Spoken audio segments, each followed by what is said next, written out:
Assalamu alaikum wa rahmatullahi wa barakatuh. Alhamdulillahi ala ni'mat al-Islami wa kafa biha ni'mat. All praise and gratitude be to Allah subhanahu wa ta'ala on his blessing of Islam, which suffices as a blessing. A'udhu billahi minash shaitanir rajim. Bismillahir rahmanir rahim. In the name of Allah, the most beneficent, the most merciful. So I'd like to welcome you on the 23rd session this evening. We are going to start Surah Hud and we will see how far we go from this. Now, Surah Hud is in the 12th para and it's very similar to Surah Yunus. They have much similar themes. And this surah was also revealed onto our Prophet ﷺ during his last few years in Makkah. So let's begin with the first ayah of this surah. Alif Lam Ra Kitabun Uhkimat Ayatuhu Summa Fussilat Min Ladunhu Hakimin Khabir. Alif Lam Ra, this is a book whose verses are made firm with wisdom and further explained in detail from the one who is wise and all aware. So Quran talking about its own verses and saying they are solid, they are firm, they are free of defect, they are free of imperfection, the language is clear, the meaning is established, there is nothing poetic fancy about it, there are no exaggerations in this book, and that's how this book introduces itself to us. That you may worship none but Allah, indeed I am to you from him a warner and a bringer of good tidings. So two words being used in this ayat, which is Nazir and Bashir. So these are the two words you will common find over here. Nazir is a word which literally means a warner. The first task of a prophet, of any prophet, is to actually give a message. That's the purpose of sending a messenger, and that's why they are called a messenger, so that they can give a message. To those who accept and correct them, then this is a good news. They get the good news, which is basharat, and the word bashir coming in as one of the message, one of the role of a prophet being a bashir, and then nazir, which means a warner. To whom the warner is obviously to those who do not accept. To accept the message, and for them there is a warning. Now, sometimes our criteria of judging a good and a bad may not be really very accurate. It is according to our own premises that we really determine what are good deeds and bad deeds. So maybe there are certain instances where people are really congratulating each other, but Quran comes in and warns them. And vice versa is also true. Like a person who wins a lottery or a huge sum of money in gambling, maybe some people think that this is a great blessing that has taken, but then for them, Quran gives them a warning. Or alternatively, we can think of someone who dies as a martyr, as a shaheed, and people go visit his family and they feel very sorry with the family, but Quran actually uses and says, well, this is giving a good news to these people. So that's the reason why we need Quran. Quran is as a criterion, and this is one of the names of Quran also as a Furqan, that it distinguishes between right and wrong. It really tells us what is good and what is not good. And seek forgiveness of your Lord and repent to him, and he will let you enjoy a good provision for a specified term, and he gives his bounties to everyone who desires his favor. But if you turn away, then indeed I am afraid that you shall meet a torment of a dreadfully long day. Two words again used over here, istighfar and tawbah. Istighfar is from the word ghafara, which means to cover up. May Allah cover the sins, and that's the essence of this, that whatever we have done in the past, they are not repeated. So istighfar is for our past sins. That is what the meaning of the word istighfar is, for what we have done before. May Allah cover those sins up. And it's essential for us that we sincerely regret what we have done, and that's the main element of istighfar, that we have remorse. Like I said, that's the essential part, and the feeling of this would be that if we live through the similar situation, the one in which we had committed this sin, we would not repeat it.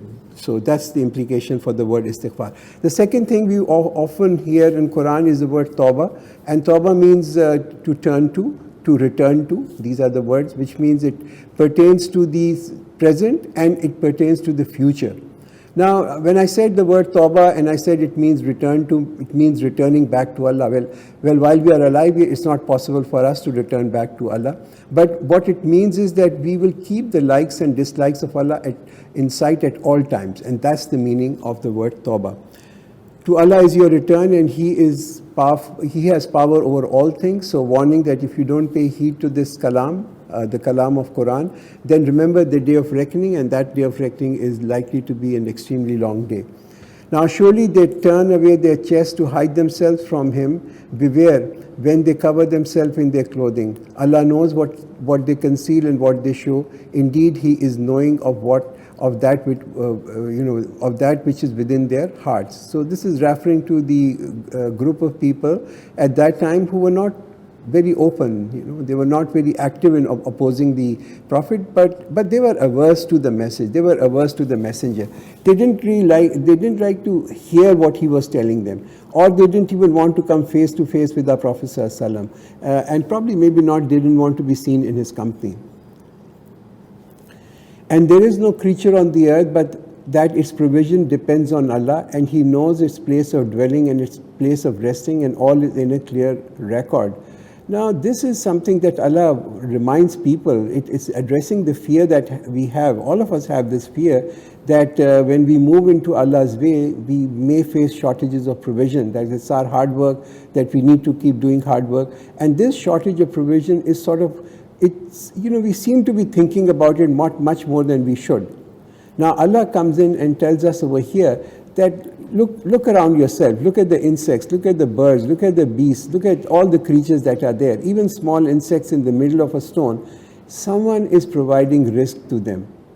So there are no creatures on the earth, but their provision depends on Allah. Allah is the provider, so we have to put that trust in Him and not be overly concerned about things that are going to happen in future.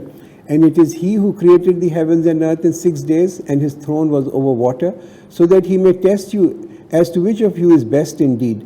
But if you tell them, indeed you are resurrected after death, those who disbelieve will surely say, this is nothing but clear magic. So the first part of this ayat says that it is He who created heavens and earth in 6 days. Well, 6 days not to our reckoning. It's not like our week of 6 days, but Allah's days are significantly different from what our perception of a day is. Now then it says that His throne was on water, beginning of life. Life began with water, but the great planning that was necessary, all the ingredients to support life, to sustain life. And Allah also has taken responsibility of our risk. You see, you can see how important human being is, that everything around us is there to support us, is to support our life. We are at the highest level of the food chain. And why? So that we can focus on many other important issues. Why we are here. We need to be prepared for the final exam. We should know that this is a test that we are being subjected to.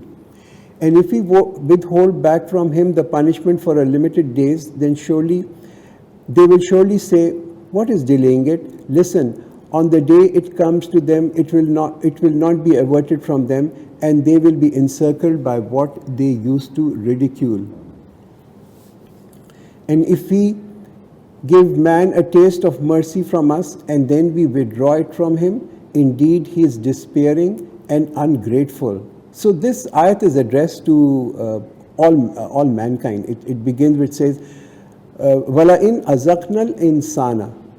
Wala in azaknal insana. That if we give man a taste of, so the word insan comes in over here. Now, insan is used in a kind of a generic term over here. It means all people. So it's referring to, but the primary reference over here is to the agnostics that are around among people, in insan, the agnostics that are there, who are either not convinced of the existence of Allah, or even if they are, then they are bent upon denying the truth. Also this would include people of weak faith, and as we know about faith, it goes up and down, and sometimes every one of us experiences this weak faith, and they are easily swayed by external circumstances. So this is what Quran says, that when Allah gives people a taste of mercy from us, and then if we were to withdraw it, people will become despairing, ungrateful. So the faith and happiness really for these people is dependent upon what they are getting in this world. And they lose faith and begin to despair if they don't get what they are longing for. And that is what Allah says over here, that such people are really, this is really an ungratefulness of people. But if we give him a taste of favor after hardship has touched him, he surely says, bad times have left me. Indeed, he is exultant and boastful. So this negative characteristic in people's personality, if this is left unchecked, it tends to make man very shallow and very superficial. Because when he comes out of a difficult situation, he is either bragging, and he's bragging on his foresight of how successful he's become, how smart my move was, and he is just razi with Allah, he's content with Allah as long as the times are good. And in state of despair, he starts to complain about the misfortune. Why me? Why should it fall on me? And he even begins to doubt if there is a creator at all. Except for those who are patient and do righteous deeds, those will have forgiveness and a great reward. So the true believer have this quality, and the quality that is over here is, normally with good deeds you will always see iman, and they do righteous deeds. But here sabr is actually equated to that. So sabr is almost equated to iman. So the quality of sabr, the quality of being steadfast, being unwavering by the changing circumstances, that is what is there, which is, and they do righteous deeds on that. So every nemat that Allah gives to people, such a person would know that this nemat actually increases his responsibility. And when he gets into a distress, he still has that kind of a comfort in his heart that this distress is also good for me, because my previous sins are being atoned. My position in paradise is being elevated. So in both these cases, sabr is in terms of when he getting nemat also, which shows his becoming more responsible, and then sabr in times of distress also, that he knows that I have to bear this patiently because this is atoning my sins. Then would you possibly leave some of that which is revealed to you? And is your heart constrained by it, because they say, why has there not been sent down to him a treasure or an angel come with him? But you are only a warner, and Allah is the custodian over all things. So this ayah actually just closes the door for all kinds of concession that these people were looking for.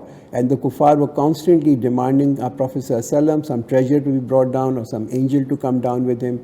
The message is very straight and very uncompromising, that this constant pressure from kuffar to bring a treasure or angel, you just need to ignore it, because you are only a warner. You are just coming to warn people.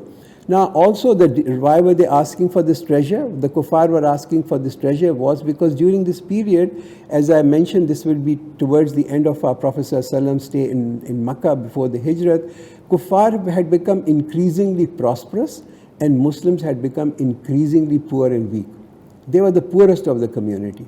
And hence the kuffar used to say, if you really have a creator, a Rabb, who is so powerful that you say, why doesn't he send you some treasure? Why doesn't he make you rich? And look, we are becoming richer and you are becoming poorer. Or do they say he fabricated it? Say, then bring 10 fabricated surahs like it and call upon for assistance whoever you can besides Allah if you are truthful. And if they do not respond to you, then know that it was revealed with knowledge of Allah, and there is no God except Him, then will you not submit? A very logical, a very straightforward style. Anyone with little sense would accept it. If you cannot make this kalam, Quran is saying, then accept it that this is a word from Allah. If you really think that this is a kalam which you can make, why don't you go and try and make some ayahs like the Quran? But if you cannot, then accept that this kalam is far more superior than what you can create, and accept that this is a word from the Rabb and the Almighty. Whoever desires the life of this world and its glitter, we fully repay them for their deeds here, and nothing is reduced from it. So here we get according to a measure which is set by Allah, and in the Akhirat we only get what our effort has been in this world. So it's a different thing, This we are getting in this world is because of our taqdeer, but in the Akhirat it is our effort because of which we will get different levels in paradise. For them there is nothing but fire in the hereafter. All they did in this world will be null and void, and what they did was useless. So is the one who has with him a clear proof from his Rabb, and a witness from him recites it, and before it was the book of Moses as a guide and as a mercy. Such people believe in it. But whoever of the group denies it, the fire is his promised destination. So be not in doubt about it. Indeed, it is the truth from your Lord, but most of people do not believe. And who is more unjust than he who invents a lie about Allah?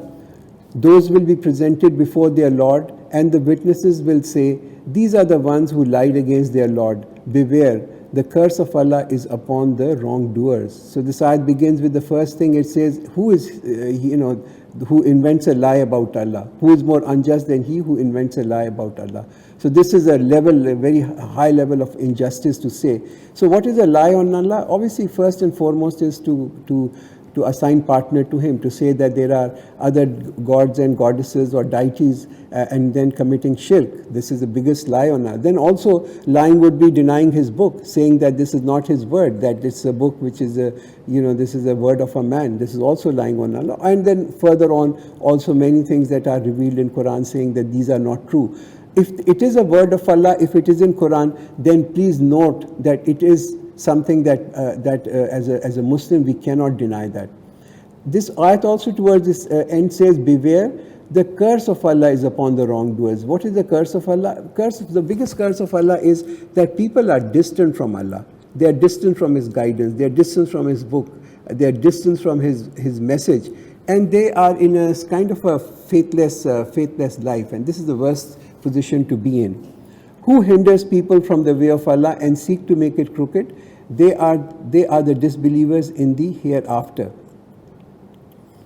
They were unable to frustrate Allah on the earth, nor did they have besides Allah any protector, and for them the punishment will be multiplied, for they would neither listen nor see for themselves. So double punishment for these people. The first punishment is that obviously they themselves are misguided, and so they got a blame for that, for their own misguidance of their own self. But then they also misguided other people. And as a result, the burden of other people who got misguided by these people will have to bear. Now, this is both true for guiding people and misguiding people. And as I explained, for misguiding, it's your own, it's your own self burden that you are carrying, and then you're carrying burden of other people. But even for righteousness, if we promote righteousness, we get sawab for our own righteousness. And then also, if anyone actually because of that makes any change, we continuously get a reward for the promotion of righteousness.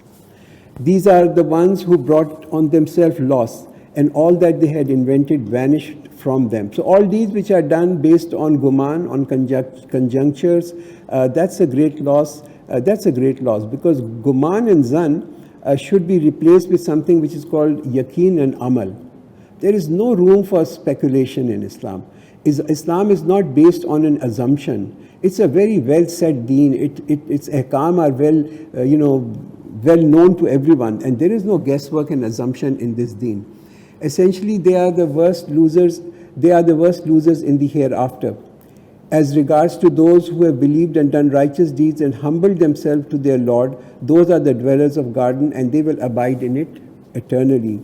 The example of two parties is like the blind and the deaf, and the seeing and the hearer, the seeing and the hearing. Are they equal in comparison? Then will you not take heed? Two different things, to be blind and to be deaf, and to be seeing and to be hearing, and they are completely different things. So these people, there is no comparison between that, and that's the example between someone who accepts or denies the message. And we certainly send Noah to his people, saying, indeed, I am to you a clear warner. Warning is only beneficial for those people who do not have ego, who do not have pride, or who do not have arrogance. That you worship none except Allah. Indeed, I fear for you the punishment of a painful day. Very simple, very uncomplicated message. Make your life straightforward. Do not indulge in shirk. Each one of us has our direct communication with Allah. We don't need any intermediaries for that. So the leaders among them who disbelieved from his people said, we do not see you but as a mortal like ourselves. And we do not see that anyone follows you except those who are the lowest of us without reflection. And we do not see you in any superiority over us, but we deem you a liar. We deem you liar. So evidenced by the history of all the prophets, the earlier followers of all the prophets, in fact, across the board, were poor people who were not so well to do within the society, because the message of Islam, the message of Islam which has been brought by all the messengers, it's a message which promises equitable social order. It's a message of hope. It's a message of happiness in the hereafter, and that message resonates very well with the poor people of the society. He said, "O my people, have you considered, if I should be upon clear signs from my Lord, while he has given me mercy from himself, but it has been made obscure to you, shall we compel you to accept it when you are averse to it? And O my people, I do not ask you for any wealth. My reward is only from Allah, and I will not drive away those who believe. Indeed, they will meet their Lord, and I consider you a people who are ignorant." Prophets across the board, they don't see the pockets of people. They don't see how deep the pockets are. They don't look at the bank balances and look at the net worth of people to decide whether such people should be in their company or not. They see the hearts of people, not the wealth. They see the wealth, but they see the wealth of Iman.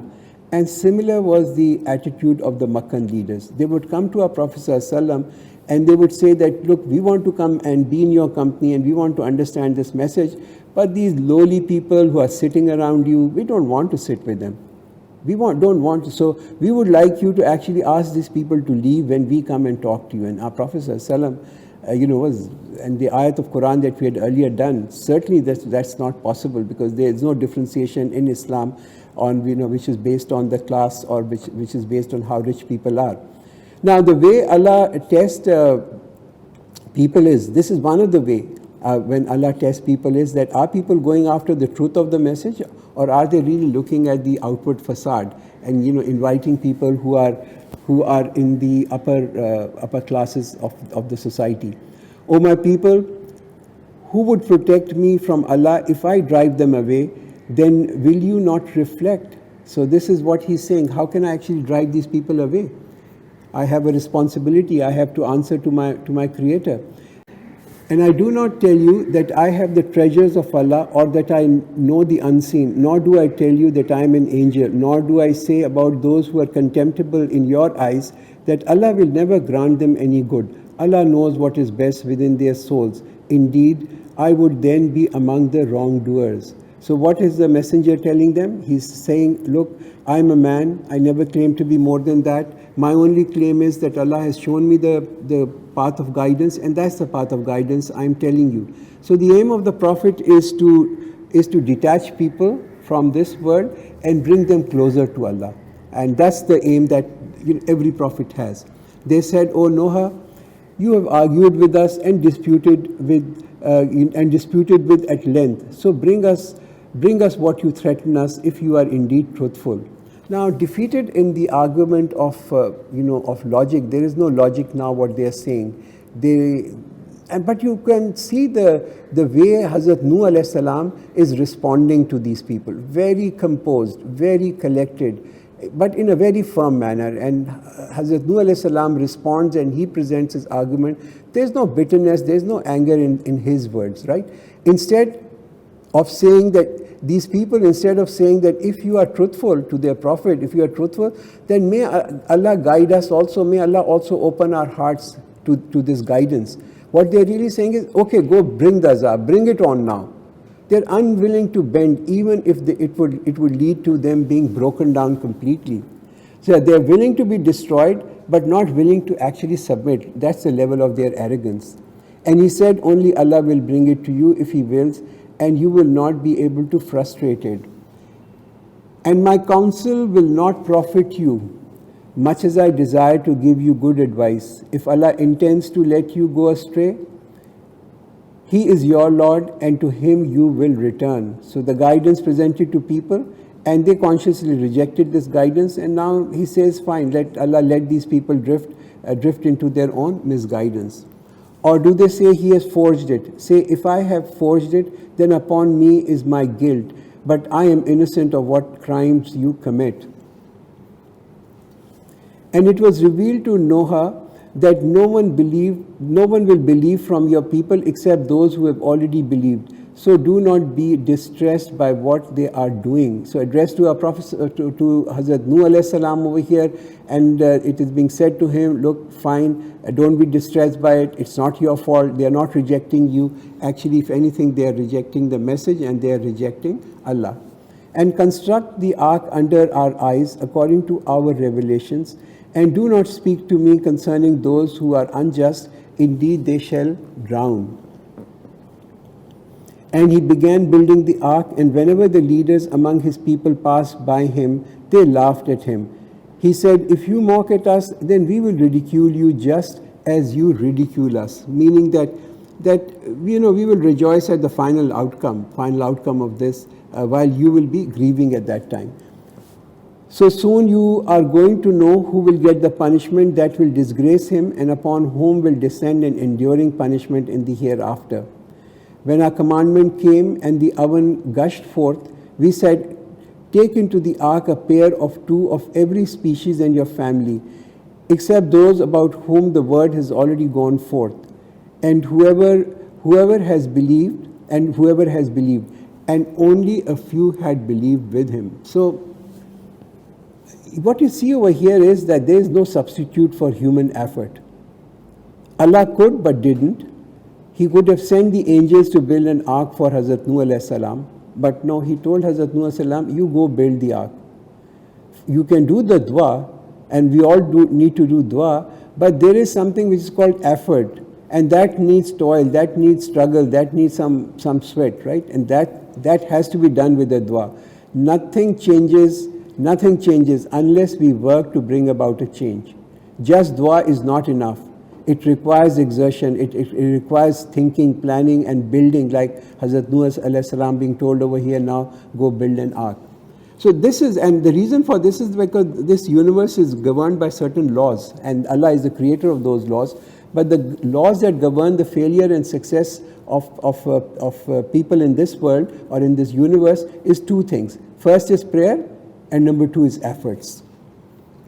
And he said, embark in it with the name of Allah, its sails and anchorage, and indeed my Lord is forgiving and merciful. Now note the humility shown. He's not saying that it was my planning, my measures, my effort, but he's saying this is the mercy of Allah. My Lord is forgiving, my Rabb is compassionate. The servants of Allah need to adopt means, but then they shouldn't put their trust in them. And that's what is being said, that this actually sails or it goes on an anchorage in the name of Allah. This is the name of Allah, and He is forgiving and merciful. So the trust is not on the ark also. The trust is also put on the Creator. And it sailed with them through waves like mountains. And Noah called to his son who was separated from them, O my son, come aboard with us, and be not of the disbelievers. Now you can see the deep expression of the love of a father, the parental love that is there. The biological relationship exists, which is that a father loves the son. And but this biological relationship is of no avail. It is the spiritual relationship that really matters, the spiritual relationship which was missing in this case. He said, I will take refuge on the mountain to protect me from the water. Noah said, there is no protector today from the decree of Allah except from whom He has shown mercy. And the waves came between them, and he was among the drowned. So great tragedy. I mean, you can imagine the tragedy for a father to see his son being drowned right in front of his eyes. And such is, in such state, even in such state, Hazrat Nuh alayhi salam remains submitted, he's obedient and he's loyal. He's not showing any resentment, he's not showing any, he's not expecting any preferential treatment. But, and also remember that Hazrat Nuh alayhi salam is not like an ordinary person like us. He has been preaching for 950 years. And he saw his son being drowned in front of his eyes. So the lesson over here, an important moral lesson, and that is blood relationships cannot save us. Blood relationship cannot protect us. The safety and protection lies in making Allah as our friend, as our wali. Even a son of a prophet did not benefit from his father. And it was said, O earth, swallow your water, and O sky, withhold your rain. And the water subsided, and the command was fulfilled. The ark came to rest on Mount Jodi, And it was said, away with the unjust people. How many people drowned? How many people died? That's not of significance. Allah doesn't even mention away. It's like garbage being thrown away, right? No significance at all. He's Ghani. He doesn't need anyone. If the entire community of Nuh alayhi salam was lost and died and drowned, it's of no concern, no significance to Allah subhanahu wa ta'ala. And Noah called to his Lord and said, my Lord, my son is of my family, and indeed your promise is true, and you are the most just of the judges. So maybe Hazrat Nuh alayhi salam prayed when his son was drowning, but Allah didn't respond to his prayer. Allah didn't even mention his prayer before his decision was implemented. And now comes his decision. He said, which means Allah said, O Noah, indeed he is not of your family. Indeed he is one whose conduct was not righteous. So do not ask me for that about which you have no knowledge. Indeed I counsel you not to be among the ignorant. So maybe Hazrat Nuh alayhi salam thought that my son is also righteous and not knowing the condition of his heart. But the criteria of Allah's decision is that kufr and iman is dependent on kufr and iman. That's the criteria of his decision. Who has kufr and who has iman. It's not on color, it's not on relationship, it's not certainly on race. Now this is a very sad end, to say the least, a sad end for someone to be born in the house of a prophet and then remain deprived from true guidance. And that's how important it is for each one of us to keep in mind that it is our guidance only that will come in and save us, nothing else, not anything of our family.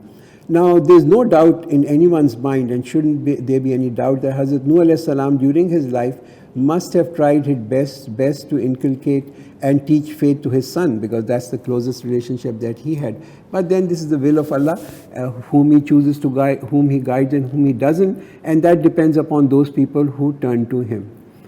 He said, my Lord, I seek refuge in you from asking that of which I have no knowledge, and unless you forgive me and have mercy upon me, I will be among the losers. Immediate tawbah.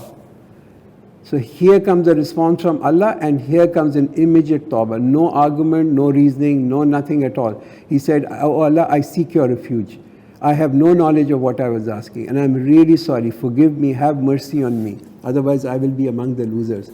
It was said, O Noah, disembark in peace from us, and blessing upon you and upon nations descending from those with you. There shall be other nations, we will grant blessings, then a painful punishment shall afflict them from us. So like the floods destroyed all except the believers, they destroyed everyone else except the believers. Similarly, the good end is only for the righteous on the day of judgment. These are the news of the unseen which we revealed to you. You did not know it, neither you nor your people before this. So be patient. Indeed, the best end is for the righteous. And to Ad we sent their brother Hud. He said, O my people, worship Allah.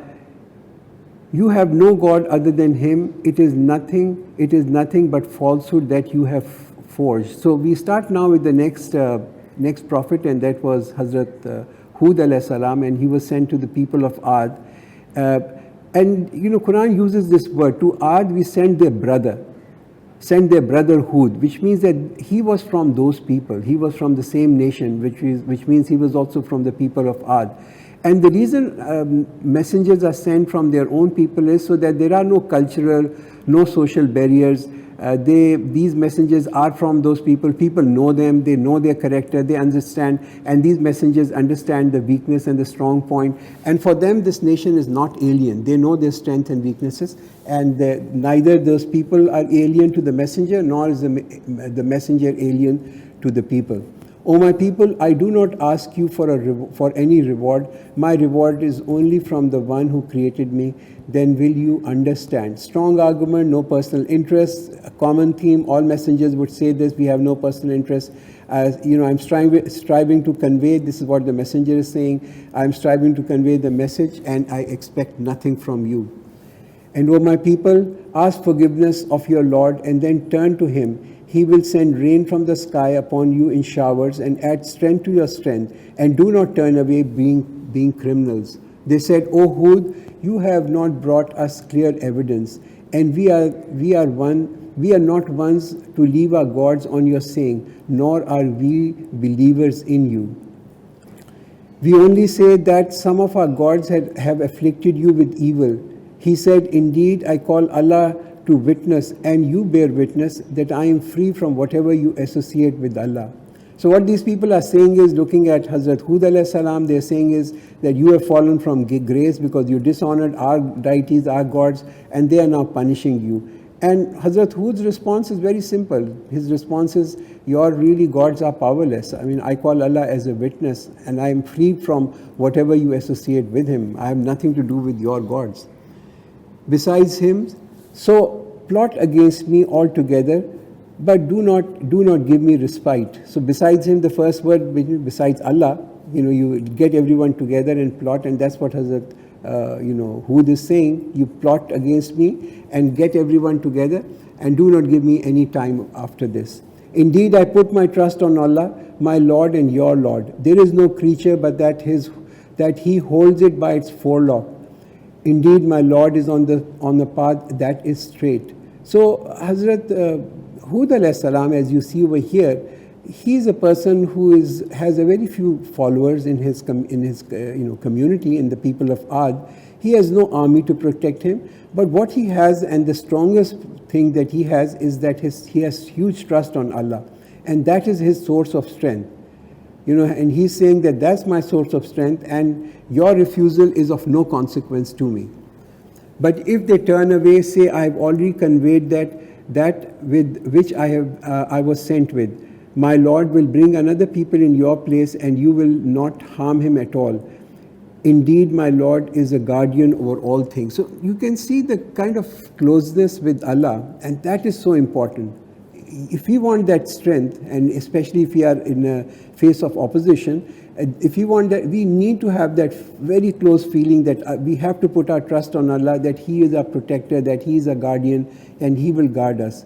And what this will do is, it will actually make sure that this opposition is no longer scary. And you will get that very deep feeling of calm. That calmness will actually descend on you to think that Allah is there, He is your protector and your guardian.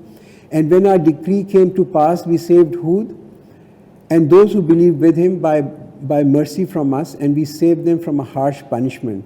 The story of destruction, there was a violent a storm that came in. The winds blew for 7 days and 8 nights, and these people were completely uprooted and destroyed.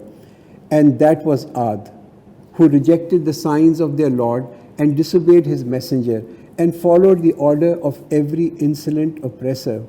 Now, this is a very strange human tendency, and that tendency is that human beings, this is a human behavior, that they lick the feet that kick them. That's been true. They are willing to follow tyrants, they are willing to follow zalims, but they are not willing to follow the prophets who are mild, who are considerate, who only talk of good things. Why is this? Because I think in our psychology, tyranny is considered to be a sign of power, and goodness is considered to be a sign of weakness. So if a person is good-natured, people think, oh, he's just a very simple man. What would he know? So goodness is not really regarded as something, something which is powerful. And the sign of power is how zalim and how tyrant somebody can be. And a curse overtook them in this world and on the day of resurrection. Listen carefully. Ad denied their Lord, then away with Ad the people of Hud.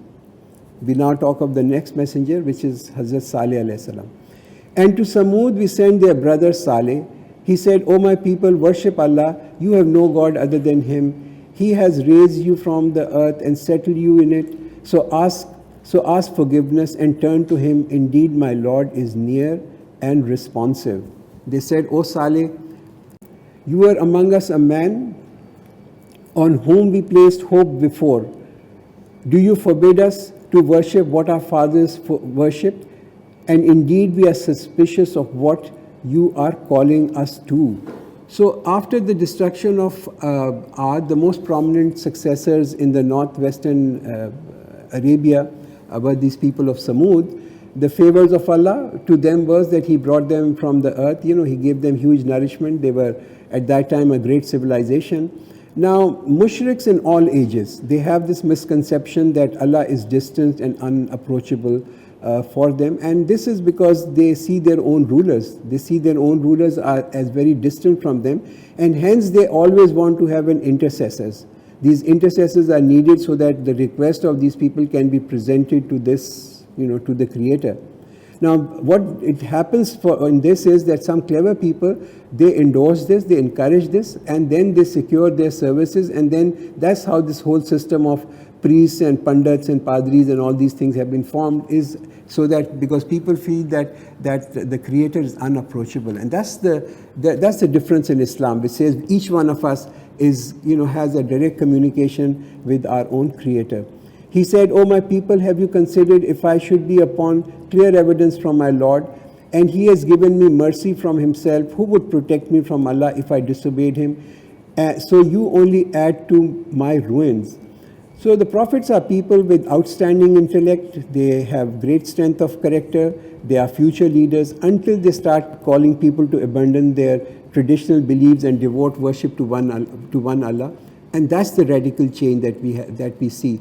Because in shirk in every religion, shirk is really the economic necessity. It's for economic reason that people commit shirk and introduce shirk into the religion. "O my people, this is a she-camel. This she-camel of Allah is a sign. So leave her to graze on Allah's earth and do not touch her with harm, or you will be taken by a swift punishment." But they hamstrung her. So he said, "Enjoy yourself in your homes for 3 days. Infallible is this promise." So when our command came, we saved Saleh and those who believed with him by mercy from us, and we saved them from the disgrace of that day. Indeed, it is your Lord who is the powerful and mighty. And the rumbling seized those who had wronged, and the morning found them lying motionless, as if they had never prospered in it. Listen carefully. Samud denied their Lord, then away with Samud. And we certainly sent our messengers to Ibrahim with good tidings. They said peace. He said peace, and he hastened to bring them a roasted calf. But when he saw their hands not reaching for it, he distrusted them and felt from them apprehension. They said, "Fear not, we have been sent to the people of Lut." This refusal of hospitality, this at that time was the show. It really didn't show good intention, towards the host, and so therefore there was, Hazrat Ibrahim alayhi salam felt apprehensive about a possible hostility. And his wife was standing, and she laughed when we gave her the good news of Ishaq, and after Ishaq, Yaqub. She said, "Alas, shall I give birth while I am an old woman, and this my husband is an old man? This is indeed a surprising thing." Ibrahim alayhi salam was nearly 100 years old, and Hazrat Sarah, she was said she was about 90 years old, and they had no children. They said, "Are you amazed at the decree of Allah? May the mercy of Allah and His blessing be upon you, the people of the house. Indeed, He is praiseworthy and honorable." And Ibrahim's fear were dispelled, and good tidings had reached him. He began to argue with us concerning the people of Lut. Indeed, Ibrahim was forbearing, tender-hearted, and frequently returning to Allah. Now, the moment the name Ibrahim comes, as soon as it is mentioned in Quran, Allah begins to praise him. That he is tender-hearted, he is frequently returning to Allah for forgiveness, and about the mercy of him. That's the position, that's how close Hazrat Ibrahim alayhi salam is to Allah subhanahu wa ta'ala. The angel said, "O Ibrahim, desist from pleading. Indeed, the command of your Rabb has come, and indeed there will reach them a punishment that cannot be averted." And when our messengers came to Lut, he was anguished for them and felt powerless to protect them, and said, "This is a trying day." So he felt utterly helpless, inability to provide protection from these wicked and shameless people of Sodom. And his people came hastening to him. Already they were addicted to committing loathsome deeds. He said, "O my people, these are my daughters, they are purer for you. So fear Allah and do not disgrace me concerning my guests. Is there no upright man among you?" They said, you already know that we have no claim on your daughters. and indeed you know what we want. He said, I wish I had against you some power to resist you, or could take refuge in a strong support. The angel said, O Lut, indeed, indeed we are messengers from your Lord, therefore they will never reach you. So leave late at night with your family, and let not any among you look back except your wife. Indeed, she will suffer as they are going to suffer. Certainly the morning is their appointed time. Is not the morning near? So relationships don't save people, as we saw earlier in the case of Hazrat Nuh also, and here in the case of Hazrat Lut and his wife.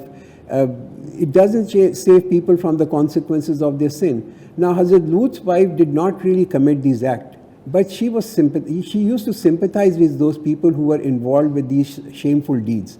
It's extremely important for us to understand that people who are committing these sins, such deeds, if we sympathize with them, we will also be considered, as the same kind of people. And as a result, she was also included in the azab. So we need to be so careful in choosing sides. I know this is such a hot topic being discussed, the LBGTQRTS, whatever, but this is something we need to be very careful that we don't choose sides with those people who are committing these shameful deeds. So when our decree came to pass, we turned them upside down and rained upon them stones of layered hard clay.